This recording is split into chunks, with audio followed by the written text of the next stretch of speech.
మణిపూర్ ఆ పేరులోనే మనీ ఉందని ఒక పెద్ద మనిషి చెప్పడం విన్నా నేను. నార్త్ ఈస్ట్ మొత్తం మెరిపిస్తుంది మనీ అని కూడా ఆయన అన్నాడు. और मणिपुर के तो नाम में ही मणि है।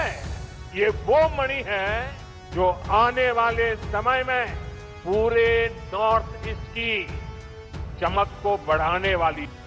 ఈ రోజు అదే మణిపూర్ మండుతుంది. 2023లో రాజుకున్న అగ్ని ఇప్పటి వరకు చల్లబడలేదు. దాదాపు 3 సంవత్సరాల నుండి మణిపూర్లో సివిల్ వార్ నడుస్తుంది. 60,000 మంది తమ ఇల్లు కోల్పోయి రోడ్డున పడ్డారు. 3 సంవత్సరాల నుండి రిఫ్యూజ్ క్యాంపులోనే బ్రతుకుతున్నారు.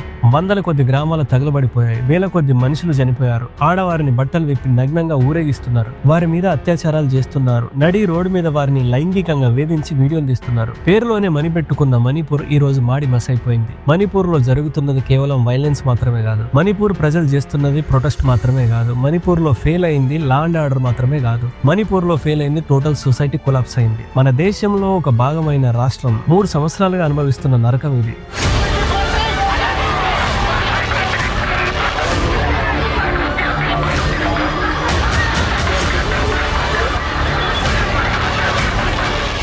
This is the story of Manipur. తరతరాలుగా జాతులు, కులాలు, మతాల మధ్య నలుగుతున్న మణిపూర్ ఈ రోజు దేశాన్ని పాలిస్తున్న పాలకులను, మణిపూర్ మీద వారి మౌనాన్ని, మణిపూర్ పట్ల ఉండాల్సిన బాధ్యతను, మణిపూర్ కు వాళ్ళు చేస్తున్న అన్యాయాన్ని ప్రశ్నిస్తుంది.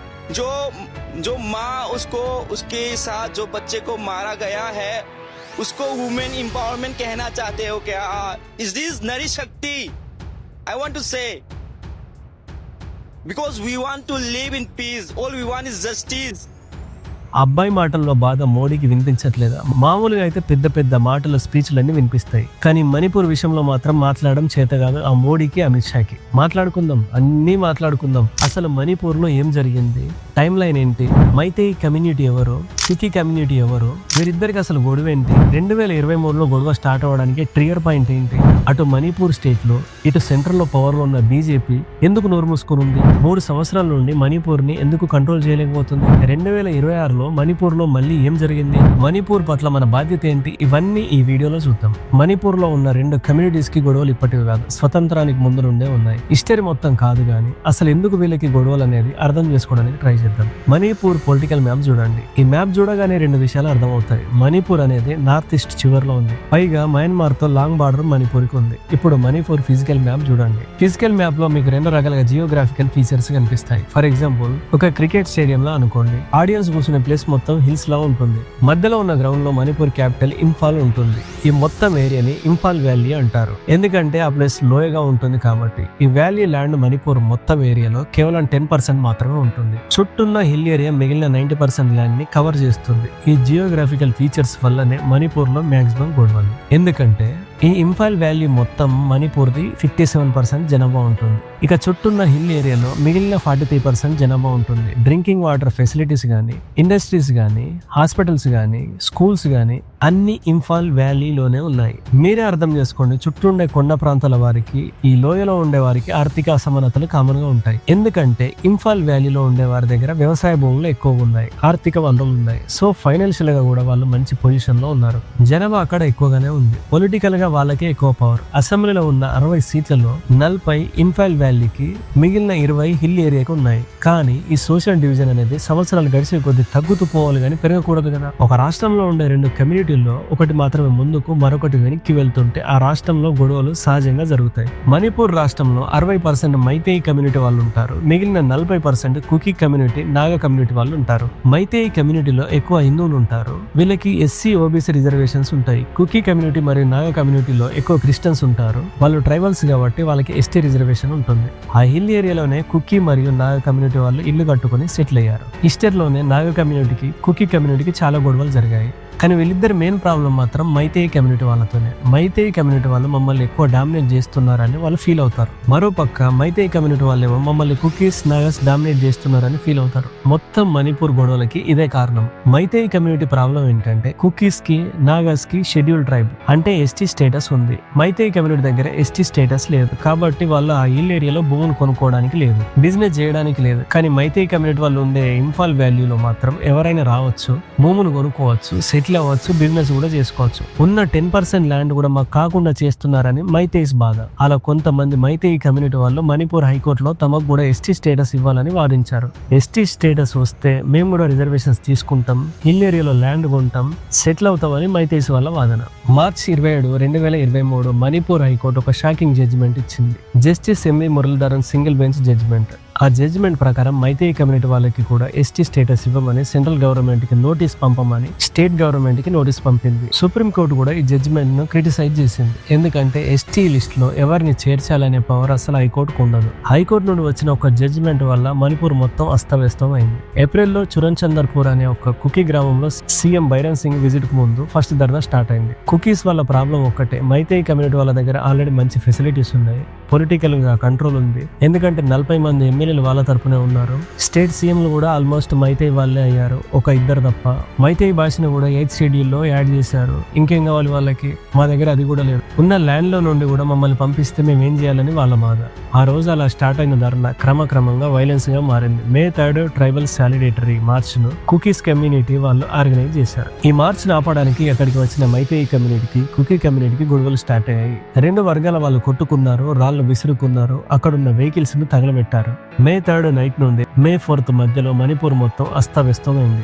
గ్రామాలను అటాక్ చేశారు, ఇల్లు తగలబెట్టారు, మనుషులను చంపేశారు. పోలీస్ ఆర్మరీ నుండి 6,000 ఆయుధాలను దొంగిలించారు. 1988 మైతేయి కమ్యూనిటీలను, 1425 కుకీ కమ్యూనిటీలను, 221 చర్చిలను, 17 టెంపుల్స్ ను తగలబెట్టారు. May 4 దేశమంతా సిగ్గుపడే ఒక సంఘటన జరిగింది. కుకీ కమ్యూనిటీకి చెందిన 2 మహిళలను మైతేయి కమ్యూనిటీ వాళ్ళు బట్టలు విప్పి ఊరేగించారు. వారిని వేధిస్తూ, ఇబ్బంది పెడుతూ, ప్రైవేట్ పార్ట్స్ టచ్ చేస్తూ వీడియోలు రికార్డ్ చేశారు. వారి మీద అత్యాచారం చేశారు. దరిద్రం ఏంటంటే ఈ సంఘటన జరిగిన 2 నెలల వరకు దేశంలో ఎవరికీ ఈ విషయం తెలియదు. అప్పటి మణిపూర్ సీఎం బైరన్ సింగ్ ఏమన్నాడో తెలుసా? ఇలాంటివి 100 కొద్ది సంఘటనలు మణిపూర్లో జరుగుతాయి, మేము ఎఫ్ఐఆర్ ఫైల్ చేశామని. మీరు ఆ వీడియో చూస్తే మాత్రం ఈ దేశంలో పుట్టినందుకు సిగ్గుపడతారు. అలాంటిది 100ల సంఖ్యలో ఆడవాళ్ళ మీద అత్యాచారాలు జరిగాయి. ఇంతకన్నా సిగ్గుచేటు ఏంటంటే ఆ మహిళలను ఊరేగిస్తున్న గుంపులో పోలీసులు కూడా ఉన్నారంట. मेरा हृदय पीड़ा से भरा हुआ है, क्रोध से भरा हुआ है।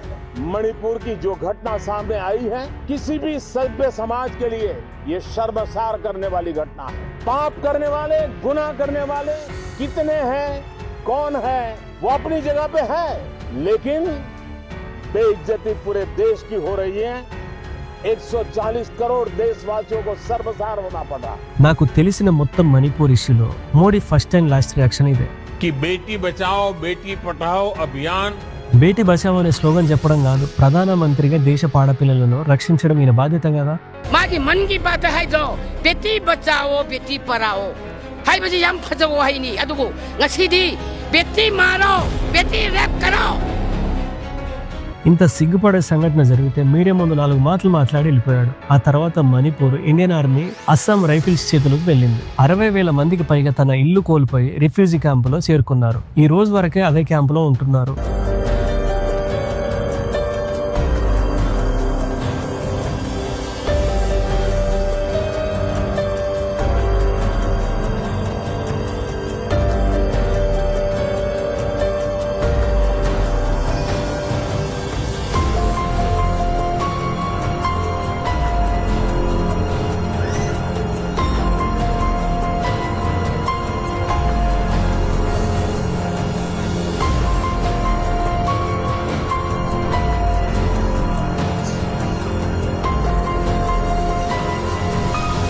అలా మే ఎండింగ్ వరకు మణిపూర్ కొంచెం కంట్రోల్ అయింది. కంట్రోల్ మాత్రమే అయ్యింది, ఎండ్ అవ్వలేదు. ఆ తర్వాత కూడా 2 కమ్యూనిటీలు కొట్టుకుంటూనే ఉన్నాయి.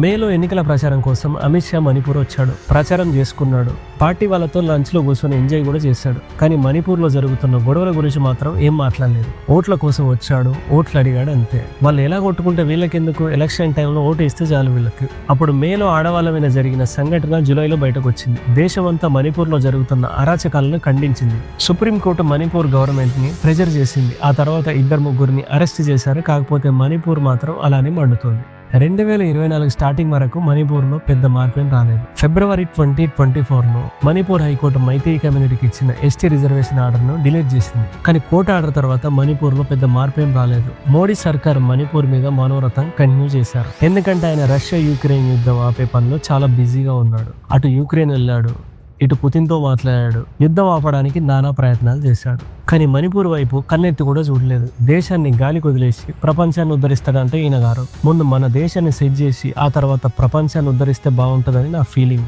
మీరేమంటారు? సెంట్రల్ గవర్నమెంట్ చేతగానితనాన్ని మణిపూర్ ప్రశ్నిస్తే మొత్తం మణిపూర్ మీద కర్ఫ్యూ విధించారు. ఇంటర్నెట్ సస్పెండ్ చేసింది. వేల కొద్ది జనాలు రోడ్లెక్కి మార్చ్ చేశారు. అయినా కూడా స్టేట్ లో సెంటర్ లో పవర్ లో ఉన్న బీజేపీలో చలనం లేదు. స్టూడెంట్స్ ప్రొటెస్ట్ చేశారు. రాజ్భవన్ మీద రాళ్లు వేశారు. గవర్నమెంట్ ఏం చేసిందో తెలుసా? కర్ఫ్యూ ఎక్స్టెండ్ చేసింది. స్కూల్స్ క్లోజ్ చేసింది. బఫర్ జోన్స్ పెంచింది. ఒక ప్లేస్ నుండి మరో ప్లేస్ కి వెళ్ళడాన్ని కంప్లీట్ గా క్లోజ్ చేసింది. అలా ఎవరైనా వెళ్తే షూటెడ్ సైడ్ ఆర్డర్ ఇచ్చింది. అలా 2 స్టూడెంట్స్ ను, ఒక సోల్జర్ ను కూడా కాల్చివేశారు. ఇంత జరుగుతున్నా సీఎం బైడెన్ కనీసం రీజన్ కూడా చేయలేదు. వేరే ఏదైనా స్టేట్ లో ఇలా జరిగితే ఈ పార్టీకి ప్రెసిడెంట్ రూల్ వచ్చేది. కానీ మణిపూర్ లో మాత్రం అలాంటిదేం జరగలేదు. అక్కడ జనాలు తిండి లేక, ఇల్లు లేక, ప్రాణాలు అరచేతులు పెట్టుకుని బ్రతుకుతుంటే మణిపూర్ ఇప్పుడు ఇంప్రూవ్ అయిందని చెప్పాడు మోడీ. అసలు ఇదేం ఇంప్రూవ్మెంట్? ఎక్కడ చూసిన బఫర్ జోన్లు, బంకర్లు, ఇదేం ఇంప్రూవ్మెంట్ మోడీజీ? 2024 ఎండింగ్ వచ్చేదాకా కూడా మణిపూర్లో శాంతి అనేది దరిదాపుల్లో కూడా కనిపించలేదు. 2025లో ప్రజల నిరసనల మధ్యలో ఫైనల్లీ సీఎం బైరన్ సింగ్ రాజీనామా చేశాడు. మణిపూర్లో రాష్ట్రపతి పాలన విధించారు. కమ్యూనిటీ మధ్యలో గొడవలు అలానే ఉన్నా మణిపూర్ కొంచెం నెమ్మదించింది. ప్రెసిడెంట్ రూల్ వచ్చిన తర్వాత కూడా 2 కమ్యూనిటీలను కూర్చోబెట్టి మణిపూర్ ఇష్యూను సాల్వ్ చేయడానికి ఒక్కసారి కూడా మోడీ సర్కార్ ట్రై చేయలేదు. 858 రోజులు అంటే 29 నెలల తర్వాత ఫైనల్లీ ప్రధానమంత్రి మోడీకి మణిపూర్ విజిట్ చేయడానికి టైం దొరికింది. మణిపూర్ లో శాంతి కోసమో వాళ్ళతో చర్చల కోసం అనుకోకండి. ఒక ఫోటో షూట్ కోసం మణిపూర్ డ్రెస్ లో మోడీ దగ్గర ఫోటోలు లేవంట. అందుకే మణిపూర్ డ్రెస్ లో రెడీ అయ్యి మణిపూర్ లో ఏవో కొన్ని ప్రాజెక్టులు స్టార్ట్ చేశాడు. అంతే. 2.5 సంవత్సరాల నుండి దేశంలో ఒక రాష్ట్రం హింసకు గురవుతూనే ఉంది. ఎంతో మంది ప్రాణాలు కోల్పోయారు. ఇండ్లు కోల్పోయి రెఫ్యూజీ క్యాంపులో బ్రతుకుతుంటే కనీసం ఆ రాష్ట్రాన్ని సెటిల్ చేయడానికి కూడా మన కేంద్ర ప్రభుత్వం ట్రై చేయట్లేదంటే ఇది పొలిటికల్ ఫెయిల్యూర్ కాదంటారా? ఆయన మణిపూర్ వచ్చాడు. మణిపూర్ పేరులో మనీ ఉందనేసి 1 గంట స్పీచ్ ఇచ్చాడు, పోయాడు. ఆయన రాకముందు పరిస్థితి ఎలా ఉందో ఆయన వచ్చేలాగా కూడా అలానే ఉంది. పోనీ మణిపూర్ పరిస్థితి చూశాకనైనా మణిపూర్ శాంతి కోసం మోడీ ఏమైనా చేశాడంటే అది లేదు. ఆయన వచ్చి వెళ్ళిన తర్వాత కూడా అదే బఫర్ జోన్లు, అవే మిలిటరీ బంకర్లు, అదే రిఫ్యూజీ క్యాంపులో జీవితాలు. 2025 కూడా అలానే గడిచిపోయింది మణిపూర్కి. 2026 ఫిబ్రవరి మణిపూర్లో కొత్త సీఎం వచ్చాడు. మైతేయి కమ్యూనిటీకి చెందిన ఎంనామ్ ఖేమ్చంద్ సింగ్ ప్రమాణ స్వీకారం చేశాడు. ఆయన పదవిలోకి వచ్చిన తర్వాత కూడా ఏవో ప్రయత్నాలు చేస్తూనే ఉన్నాడు. కానీ మణిపూర్ మాత్రం అలానే ఉంది. ఏప్రిల్ 7 అర్ధరాత్రి బిష్ణుపూర్ గ్రామంలో ఒక ప్రాంతం మైతేయి కమ్యూనిటీకి చెందిన ఒక BSF జవాన్ భార్య తన 5 సంవత్సరాల బాబు 6 నెలల పాపతో ఇంట్లో నిద్రపోతుంది. సడన్ గా వారి మీద రాకెట్ లాంచర్ తో బాంబ్ అటాక్ జరిగింది. పిల్లలిద్దరూ అక్కడికక్కడే చనిపోయారు. తల్లి తీవ్ర గాయాలతో హాస్పిటల్ పాలైంది. ఆటోమేటిక్ గా ఆ దాడి కుకీ కమ్యూనిటీ చేసిందని మైతేయి కమ్యూనిటీ వాళ్ళు ఆరోపించారు. కుకీ కమ్యూనిటీ వాళ్ళు మాత్రం దీన్ని తీవ్రంగా ఖండించారు. ఎవరు అటాక్ చేశారన్నది మనకి ఇంకా తెలియదు కానీ ఆ నెక్స్ట్ డే నుండి మణిపూర్ లో గొడవలు స్టార్ట్ అయ్యాయి. ప్రొటెస్ట్ చేస్తున్న వారి మీద CRPF జరిపిన ఫైరింగ్ లో మరో 2 చనిపోయారు. అప్పటి నుండి మణిపూర్ లో మళ్ళీ కర్ఫ్యూ విధించారు. ఇంటర్నెట్ ఆపేశారు. ఆ రోజు నుండి ఈ రోజు వరకు మణిపూర్ ప్రజలు ప్రొటెస్ట్ చేస్తూనే ఉన్నారు. ప్రైమ్ మినిస్టర్ ను పీస్ కోసం ప్రశ్నిస్తూనే ఉన్నారు. రీసెంట్ గా వైరల్ అయిన అమ్మాయి వీడియో మీరంతా చూసే ఉంటారుగా. नमस्ते मोदी जी, हमारे honourable prime minister of India, आपको पता है जो आज हुआ है मणिपुर में? आपको पता है भी जो आज हुआ है मणिपुर में? आप बोलते हो कि पीस है, आप बोलते हो कि शांति है, but where is that peace? What kind of nonsense are you talking about? That your government is talking about? ఆ అమ్మాయి ఒక్కతే కాదు, 3 సంవత్సరాల నుండి మణిపూర్ అడుగుతున్నది ఒకటే, పీస్. ప్రశాంతంగా వాళ్ళ ఇంట్లో వాళ్ళు ఉండి పిల్లలను స్కూల్కి పంపడం, కాలేజీకి పంపడం, వారి పనులు వారి ఉద్యోగాలు చేసుకుంటూ ఉండడం. ఇది నిజంగా అంత పెద్ద కోరికనా చెప్పండి మీరు? ఒక పక్క మణిపూర్ 3 సంవత్సరాల నుండి మండుతూ ఉంటే ఈయన షో అప్ చూడండి. ఫోటోషూట్ కోసం ఆ నదిలో దునికెలా ఉన్నాడు పక్క. అబ్బా, ఫుట్బాల్ ప్లేయర్ వచ్చాడుగా. రోమ్ నగరం తగలబడిపోతుంటే రోమ్ చక్రవర్తి ఫిడేల్ వాయించాడంట. మోడీ పరిస్థితి కూడా సేమ్. మణిపూర్ ను సెట్ చేయడం ముఖ్యమా లేకపోతే మీడియాలో షో అప్ చేయడం ముఖ్యమా అంటే 100% పెద్ద మనిషి షో అప్ అంటాడు. అసలు మణిపూర్ అనేది మన దేశంలో ఉందని కనీసం గుర్తుందా లేదా? ఎందుకంటే స్కూల్ పిల్లలు, కాలేజీ స్టూడెంట్స్, ఆడవాళ్ళు, మగవాళ్ళు అందరూ 3 ఏళ్ల నుండి అడుగుతూనే ఉన్నారు. ఎక్కడో విదేశాలకు పోయి రష్యా యుక్రెయిన్ సీజ్ ఫైర్ చేసిన ఈయన మణిపూర్ ని ఎలా మర్చిపోయాడు? అసలు ఎలా మర్చిపోతాడు? మణిపూర్ ను సెట్ చేయడానికి ట్రంప్ రావాలా ఏంటి? నాకు అర్థం కాదు. అసలు ఎలక్షన్ ఉంటే మాత్రం ఈయన ఎక్కడెళ్ళి కూర్చుంటాడు కదా రాష్ట్రంలో మొత్తం తిరుక్కుంటూ. మణిపూర్ లో ఉన్నవి 2 MP సీట్లు. ఏం పట్టించుకుందాం అనుకుంటున్నారు? అదే మణిపూర్ స్టేట్ లో రూలింగ్ లో ఉన్నది ఎవరు? బీజేపీనే కదా. మోడీ అది మర్చిపోయాడా? దేశంలో ఉన్న ఒక చిన్న రాష్ట్రంలో సీజ్ ఫైర్ చేయలేకపోయాడు. ఈయన రష్యా యుక్రెయిన్ ని సీజ్ ఫైర్ కి వెళ్ళాడు. జోక్ అసలు. మణిపూర్ ఇష్యూలో ప్రధానమంత్రి మోడీ, హోమ్ మినిస్టర్ అమిత్ షాతో పాటు మీ అందరినీ కొన్ని క్వశ్చన్లు అడగాలి. మోడీజీ, నేషనల్ యూనిటీ గురించి మాట్లాడే మీరు మణిపూర్ను 3 సంవత్సరాల నుండి ఎందుకు డివైడ్ చేసి ఉంచారు? మీ స్టేట్మెంట్స్ లో, మీ మన్ కీ బాత్ లో మణిపూర్ కనిపించలేదా మీకు? అది రాష్ట్రంలాగా మీకు కనిపించలేదా, లేకపోతే మణిపూర్ వాళ్ళు మనుషుల్లాగా కనిపించట్లేదా? ప్రపంచంలో యుద్ధాలు ఆపే మీరు మణిపూర్ లో జరిగే సివిల్ వార్ ఎప్పుడు ఆపుతారు? అసలు ఆపుతారా లేదా? మామూలుగా అయితే పబ్లిక్ టాయిలెట్స్ నుండి ట్రైన్స్ వరకు అన్ని రిబ్బన్ కట్ చేయడానికి వెళ్తారు కదా మీరు. మరి మణిపూర్కి రాలేదెందుకు? ఎలాగో పబ్లిసిటీ పిచ్చి ఉంది కదా మీకు. మణిపూర్ ఇష్యూ సాల్వ్ చేసి హిస్టరీ మొత్తం పబ్లిసిటీ చేసుకోండి. లేదంటే చరిత్రలో మణిపూర్ గొడవలతో పాటు నరేంద్ర మోడీ చేతగానితనం కూడా లిఖించబడుతుంది, గుర్తుపెట్టుకోండి. హోమ్ మినిస్టర్ అమిత్ షాజీ, దేశంలో ఇంటర్నల్ సెక్యూరిటీ మీ బాధ్యత కాదా? ఒక రాష్ట్రం 3 సంవత్సరాల నుండి తగలబడుతుంటే మీరు చోద్యం చూస్తున్నారా? సినిమా నడుస్తుందా మణిపూర్లో ఏమైనా మూసుకొని కూర్చోవడానికి? మీ సిస్టమ్కి మణిపూర్ని సెట్ చేయడం రాకపోతే మీ సిస్టమ్ను మార్చుకోండి. 3 సంవత్సరాల్లో 2 కమ్యూనిటీలను సెట్ చేయలేకపోయాడు. ఏ హోమ్ మినిస్టర్ ఈయన అసలు? చాణక్య నీతులు చెప్తాడు కదా గెలవడానికి, మరి చెయ్యండి. మణిపూర్లో కూడా మోడీతో పాటు చేతగాని హోమ్ మినిస్టర్ అనే చరిత్రలో రాయించుకోవాలనుందా మీకు కూడా? ఈ వీడియో చూస్తున్న ప్రతి ఒక్కరూ హిందూ, ముస్లిం, క్రిస్టియన్, ప్రతి మతం వారు ఇది మీకే. మణిపూర్లో 41% హిందూస్ ఉన్నారు, 41% క్రిస్టియన్స్ ఉన్నారు, 9% ముస్లిమ్స్ ఉన్నారు. మైతేయి కమ్యూనిటీలో హిందువులు ఎక్కువ ఉన్నారు, కుకీ కమ్యూనిటీలో క్రిస్టియన్స్ ఎక్కువ ఉన్నారు, 2 కమ్యూనిటీలో ముస్లిమ్స్ ఉన్నారు. నేను ఎందుకు ఈ నెంబర్స్ చెప్తున్నా అనుకుంటున్నారా? మా మతం వారు కాదులే, మాకెందుకని ఇన్ని రోజులు సైలెంట్ గా ఉన్నారు కదా, అందుకే. ఎక్కడో బంగ్లాదేశ్లో హిందువును చంపివేస్తే హిందువులు రోడ్ల మీద ధర్నాలు చేస్తారు. ఇరాన్ ప్రెసిడెంట్ చనిపోతే ముస్లిమ్స్ రోడ్లెక్కి ధర్నాలు చేస్తారు. ఎఫ్సిఆర్ఏ కోసం క్రిస్టియన్లు ధర్నా చేస్తారు. మీకు మణిపూర్ కనిపించట్లేదా? మణిపూర్ మన దేశంలోనే ఉంది కదా. ఇండియన్ మణిపూరి హిందువులు, మణిపూరి క్రిస్టియన్స్, మణిపూరి ముస్లింలు చనిపోతుంటే నోరు మూసుకొని ఎందుకున్నారు? బంగ్లాదేశ్ వాడి కోసం రోడ్లెక్కిన హిందువులు మణిపూర్ కోసం ఎందుకు అడగలేదు? ఖమేని కోసం ఏడ్చిన ముస్లింలు మణిపూర్ కోసం ఎందుకు ఎడవట్లేదు? ఎఫ్సిఆర్ఏ కోసం రోడ్లెక్కిని ధర్నాలు చేసిన క్రిస్టియన్లు మణిపూర్ కోసం ఎందుకు ధర్నాలు చేయట్లేదు? ఎందుకు? మణిపూర్ వాళ్ళు ట్రైబల్స్ అనేసి మీకు చిన్న చూప?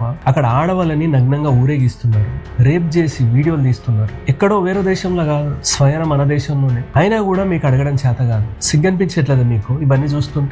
జస్ట్ ఇమాజిన్, మణిపూర్ వాయిస్ కి మనందరి సపోర్ట్ ఉంటే ఎంత బాగుండేది. మణిపూర్ మాత్రమే అడిగితే పట్టించుకోవట్లేదు. దేశం అంతా అడిగితే గవర్నమెంట్ దిగిరాదా చెప్పండి? మణిపూర్ కి సొల్యూషన్ చూపించదా? ఇదే ఇంకొన్ని సంవత్సరాలు కంటిన్యూ అయితే మణిపూర్ లా ఉండదు, మండుతున్న పూర్లా అయిపోతుంది. వాళ్ళకి ఎప్పటికి న్యాయం జరగదు. దయచేసి అర్థం చేసుకోండి, ఇది కేవలం హిందూ వర్సెస్ క్రిస్టియన్ గొడవ కాదు. ఇది Manipur versus India, Manipur versus central government. 3 సంవత్సరాల నుండి మణిపూర్ పీస్ అడుగుతుంది, ప్రశాంతంగా బతకాలి అనుకుంటుంది. ఇప్పుడు కూడా మీరు సైలెంట్ గా ఉంటే మాత్రం మణిపూర్ లో చనిపోతున్న ప్రతి ప్రాణానికి మనం అందరం బాధ్యులమని గుర్తుపెట్టుకోండి. ఇప్పుడు మణిపూర్ సెట్ అవ్వకపోతే మణిపూర్ నుండి మిజోరాంకు, అక్కడి నుండి మహారాష్ట్రకు, ఆ తర్వాత మన రాష్ట్రాలకు కూడా ఇలాంటి ఇబ్బందులు రావు అని గ్యారంటీ ఏమైనా ఉందా? లేదు కదా. అలాగని వస్తే బీజేపీ చేతిలో దేశం అంతా బలవుతుందని మర్చిపోకండి.